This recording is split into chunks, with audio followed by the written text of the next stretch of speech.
Hi guys, this is Aditya from Crack Genify. నిన్న చిన్నస్వామిలో Royal Challengers బెంగళూరుతో ఢిల్లీ తలపడింది. మొదట టాస్ గెలిచిన ఢిల్లీ బౌలింగ్ ఎంచుకుంది. ఇనీషియల్ 3-4 ఓవర్స్ ఫిల్ సాల్ట్ బీభత్సమైన బ్యాటింగ్ చేశాడు. జస్ట్ 17 బాల్స్లోనే 37 రన్స్ కొట్టాడు. కాగా దురదృష్టవశాత్తు రన్అట్ అవడం మూలాన మెల్లగా రెగ్యులర్ ఇంటర్వెల్స్లో ఆర్సీబీ తన స్కోర్ని డిక్రీజ్ చేసుకుంటూ వికెట్స్ని సమర్పించుకుంటూ ఉంది.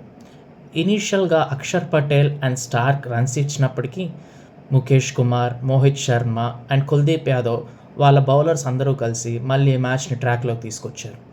సో లోయెస్ట్ స్కోర్ దిశగా సాగుతున్న ఆర్సీబీ వాళ్ళని టిమ్ డేవిడ్ తన విధ్వంసకరమైన ఇన్నింగ్స్తో చక్కబెట్టాడు.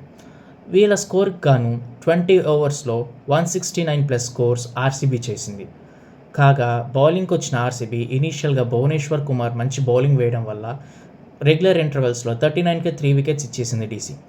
అయితే లోకల్ బాయ్ అయిన కేఎల్ రాహుల్ తన ఆట శైలిని మొదటి 30 బాల్లో 36 రన్లు కొట్టినప్పటికీ దాని తర్వాత విధ్వంసకరమైన బ్యాటింగ్ చేసి 54 బాల్స్లోనే 93 రన్స్ స్కోర్ చేశారు.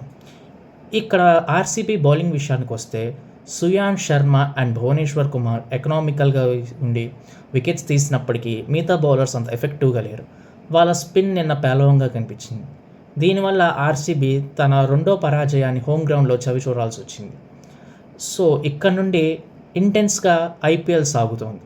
ఏ రోజు ఏదైనా చేంజ్ అవ్వచ్చు, ఏ రోజు ఏదైనా ఈ ఐపీఎల్ టేబుల్ అనేది రివర్స్ అవ్వచ్చు, ఇలాగే దూసుకుపోవచ్చు. సో ఏమవుతుందో చూడడానికి నాకు ఇంట్రెస్టింగ్ ఉంది. మరి మీకు ఎలా ఉంది గాయస్?